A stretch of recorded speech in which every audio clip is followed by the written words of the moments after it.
The scandal involving President Donald Trump, his personal attorney Michael Cohen, and adult film star Stormy Daniels unraveled in early March, as Team Trump confirmed a story he had spent the past months denying.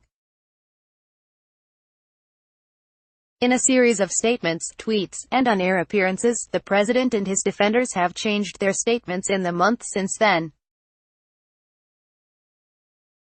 Here's how. First, what Stormy Daniels has alleged. Stormy Daniels, whose real name is Stephanie Clifford, first gave a full interview detailing a one-night stand and months-long contact with Trump to In Touch magazine in 2006, 5 years before his personal attorney would send her $130,000 just 10 days before the 2016 election.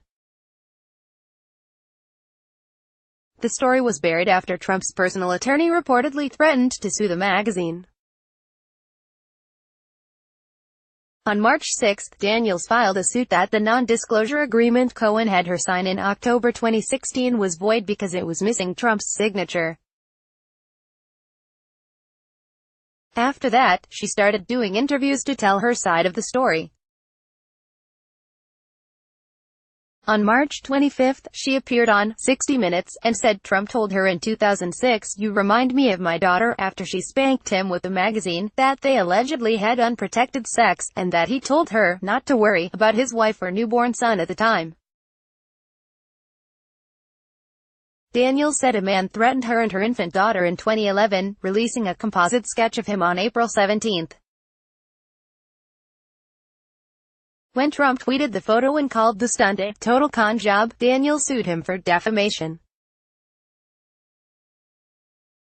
What Michael Cohen has said over time, though he's at the center of the payments in question, Cohen has had some of the most combative answers relaying the facts of this case. In a matter of 3 months, Cohen denied, admitted, and took the blame for the payment to Daniels before resigning to relative silence amid 3 separate investigations into his actions. January 17, an old and debunked story. Cohen denied any affair with Trump or payment to Daniels in an email to the New York Times, saying the story was old news. That wasn't true then, not true now. February 13, the payment was lawful. Cohen then admitted to paying Daniels and told the Times that the settlement was a private transaction. Neither the Trump Organization nor the Trump campaign was a party to the transaction with Ms. Clifford, and neither reimbursed me for the payment, either directly or indirectly. Mr. Cohen said in a statement to the Times. The payment to Ms. Clifford was lawful, and was not a campaign contribution or a campaign expenditure by anyone. March 9, I wired it to an IOLA account in Beverly Hills. Cohen released an October 2016 email from his Trump Organization account in a statement to ABC News, saying it was proof of a money transfer between accounts at First Republic Bank 2 weeks before the presidential election, which he said was to pay Daniels. April 25, pleading the Fifth, Cohen's lawyer said he would invoke his Fifth Amendment right against self-incrimination in the Daniels case amid the heightened criminal investigation. What Trump attorney Rudy Giuliani has said over time. Newly appointed attorney Rudy Giuliani exceeded what any member of Trump's orbit had previously said about the payment within days of joining Trump's legal team.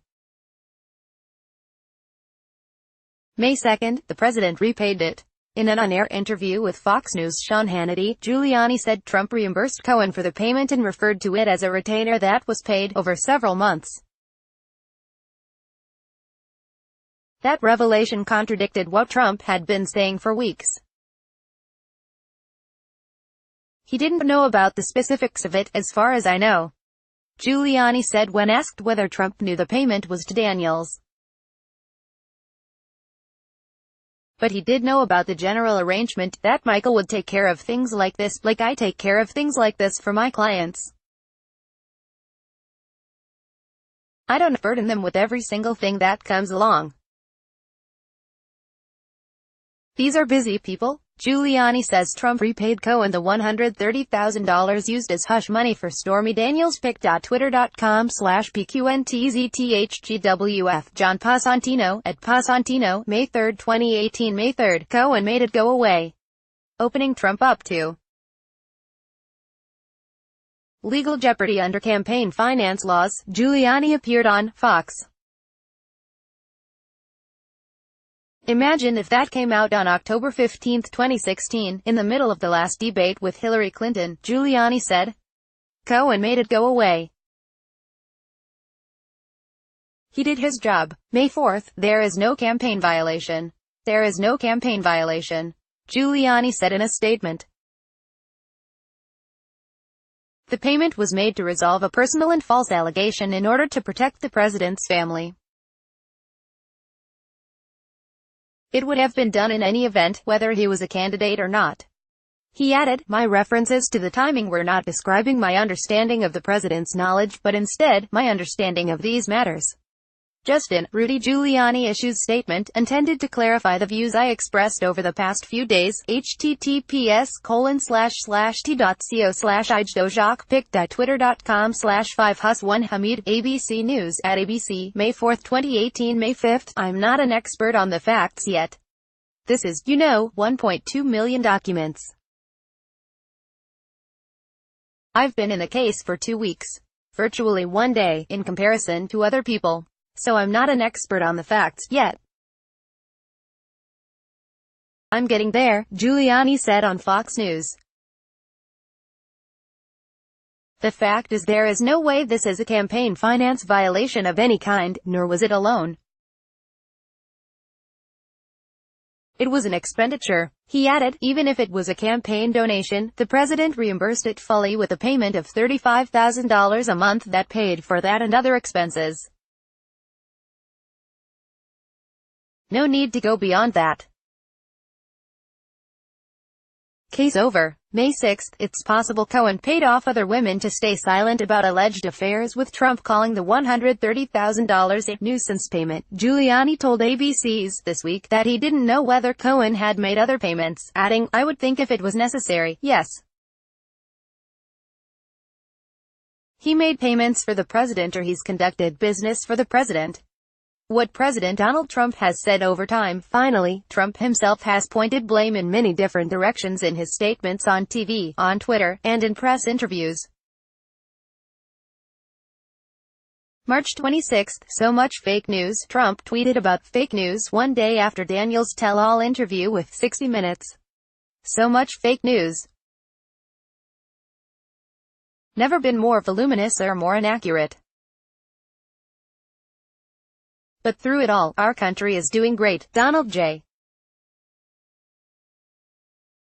Trump, at Real Donald Trump, March 26, 2018 April 5, no, aboard Air Force One, replied, no, to a reporter asking if he knew about any payments Daniels had described, and told reporters to instead ask Cohen. It was his first public comment on the $130,000 payment. May 3, this was a private agreement. After Giuliani said on air that Trump had repaid Cohen for the hush money, Trump tweeted to defend Giuliani's statements and explained the payments were a retainer and that the money was not related to his campaign. Mr. Cohen, an attorney, received a monthly retainer, not from the campaign and having nothing to do with the campaign, from which he entered into, through reimbursement, a private contract between two parties, known as a non-disclosure agreement, or NDA. These agreements are, Donald J. Trump, at Real Donald Trump, May 3, 2018, very common among celebrities and people of wealth. In this case, it is in full force and effect and will be used in arbitration for damages against Ms. Clifford Daniels. The agreement was used to stop the false and extortionist accusations made by her about an affair. Donald J. Trump, at Real Donald Trump, May 3, 2018, despite already having signed a detailed letter admitting that there was no affair. Prior to its violation by Ms. Clifford and her attorney, this was a private agreement. Money from the campaign, or campaign contributions, played no role in this transaction. Donald J. Trump, at Real Donald Trump, May 3, 2018 May 4, virtually everything said has been said incorrectly. A day after tweeting in Giuliani's defense, Trump called the resulting firestorm a witch hunt, and vaguely criticized the candid revelations, saying Giuliani will get his facts straight with time. What White House officials have said over time, the president's spokespeople have had many questions about the Daniels scandal, and have provided varying answers over time.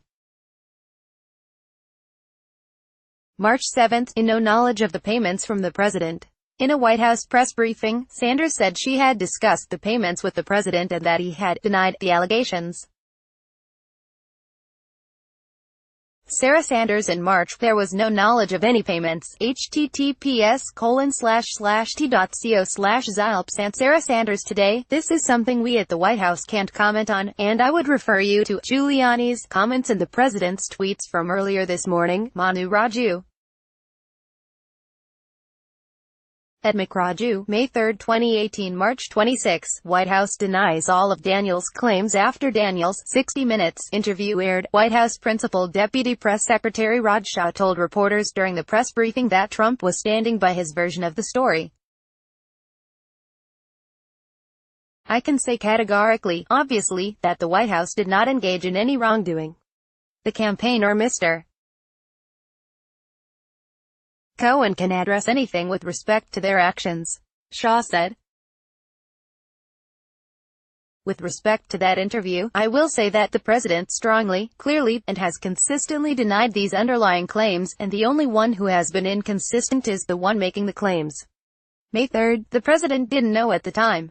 Sanders revealed at a White House press briefing that she first learned about the payments from Giuliani's interview the night before and defended Giuliani's comment that this was information that the president didn't know at the time, but eventually learned.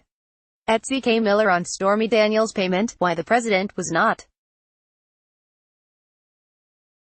truthful with the American people and with the people in this room. Ed Presick, this was information that the president didn't know at the time, but eventually learned. https://t.co/vkj6year7zzkpic.twitter.com/nesvigbwon. CBS News. At CBS News, May 3, 2018. May 6, Trump meant something else when he said, no.